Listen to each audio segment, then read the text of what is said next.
You didn't lose yourself all at once. You adapted. Slowly, quietly, reasonably. No one forced you to change. You adjusted to survive. You learned what was expected. You learned what was rewarded. You learned what should be hidden, and each adjustment felt small enough not to matter. You became more polite, more efficient, more acceptable. You stopped saying what you really thought. You started saying what worked. At first, it felt like maturity, like growth, like becoming functional. But something subtle started to disappear. You stopped asking who you were. You focused on who you needed to be. Your personality became situational. Your opinions became flexible. Your identity became negotiable. You played roles: professional, reliable, capable, adaptable. Each role made sense. Each role helped you move forward, but none of them felt like you. You don't notice it at first, because identity doesn't collapse loudly. It erodes. It fades behind expectations, routines, responsibilities. You wake up one day and realize something strange. You are good at what you do. People respect you. You function, but you don't feel real. You respond automatically. You speak carefully. You manage impressions. Your reactions feel real. Your words feel filtered. Your presence feels distant. You are performing yourself. And performance requires constant vigilance. You monitor how you speak, how you react, how you appear. You become a curator of your own behavior. The more you adapt, the more distance there is between who you are and who you present. This distance creates tension, a quiet exhaustion, not physical, psychological. Because maintaining an identity that isn't rooted in truth requires constant energy. You feel it in moments of silence, when no one is watching. When there's nothing to perform, that's when discomfort appears. Not anxiety, not sadness. A vague sense of emptiness, a feeling that you are living slightly outside yourself. This is not a personal failure. This is not confusion. This is identity war. A silent conflict where the pressure to fit in slowly replaces the need to be real.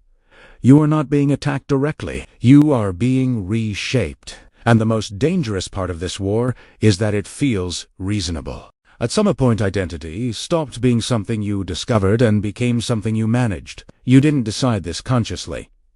You responded to pressure. Every environment asked for a version of you.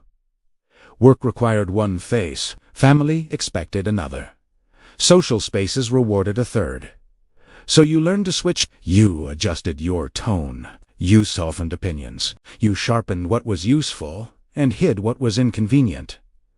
Not to deceive, to survive. Approval became a currency. Acceptance became safety. The system doesn't need to tell you who to be. It rewards certain behaviors and ignores others. Over time, you internalize the rules. You stop expressing what you feel. You express what fits. You stop asking what is true. You ask what works. Identity becomes strategic. You measure yourself through reactions, through feedback, through signals of validation. Likes, respect, recognition, stability.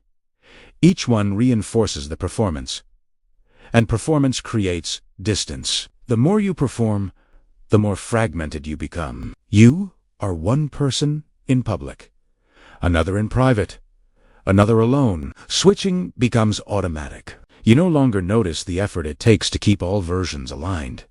But the cost accumulates. You feel it as tension in your chest, as restlessness in quiet moments, as fatigue that sleep doesn't fix, because the mind never stops monitoring. Am I saying the right thing? Am I being perceived correctly? Am I risking rejection? This constant self-surveillance is exhausting, not because you are weak, but because no human is designed to live under permanent observation. Even when no one is watching, you keep watching yourself. You become both the actor and the audience. This is where identity fractures, not dramatically. Gradually, you don't forget who you were. You just stop accessing that part of yourself. It feels distant, impractical, unsafe. So you keep performing. And the longer the performance lasts, the harder it becomes to remember whether there was ever anything underneath. This is how identity becomes a role. Not imposed by force, but shaped by incentives. Not stolen, but traded, slowly, for approval and stability. This is the core mechanism of identity war. You don't end identity war by finding yourself. That idea is misleading. You were never missing. You were covered, buried under roles, expectations, adaptations, hidden beneath layers that once helped you survive. The problem was never that you forgot who you were. The problem is that you stopped listening.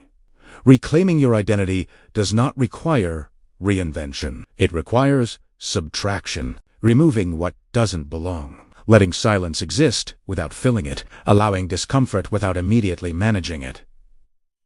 This is where most people retreat, because without the performance, there is uncertainty. Without the role, there is vulnerability. And vulnerability feels dangerous in a world that rewards certainty and control. But identity does not emerge under pressure. It surfaces in space when you stop adjusting your words to be accepted, when you stop rehearsing reactions in advance, when you stop monitoring yourself from the outside.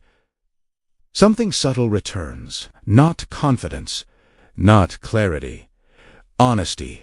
You notice what drains you. You notice what energizes you. You notice which versions of yourself feel heavy and which feel grounded. This awareness is not comfortable. It exposes compromises you made without noticing. But it is precise. Identity is not built through expression. It is preserved through refusal. Refusing to betray yourself for approval. Refusing to maintain roles that cost too much. Refusing to live entirely through external validation. This does not mean becoming isolated or rigid. It means becoming aligned. Alignment reduces friction. Friction reduces exhaustion. When your actions no longer contradict your inner signals, energy returns. Not as motivation, as stability. You don't need to announce who you are. You don't need to define yourself. You need to stop performing. The most dangerous person in identity war is not the one who rebels loudly. It is the one who quietly withdraws from false roles. Because systems depend on predictability. They depend on performance. They depend on people playing their parts. And the moment you stop performing, control weakens. Identity war does not end with a breakthrough. It ends with consistency, with small refusals, with quiet honesty, with a decision to no longer disappear inside expectations. You don't become someone new, you remain someone intact. Check if you're already subscribed. This channel exists to document the wars that shape who we become.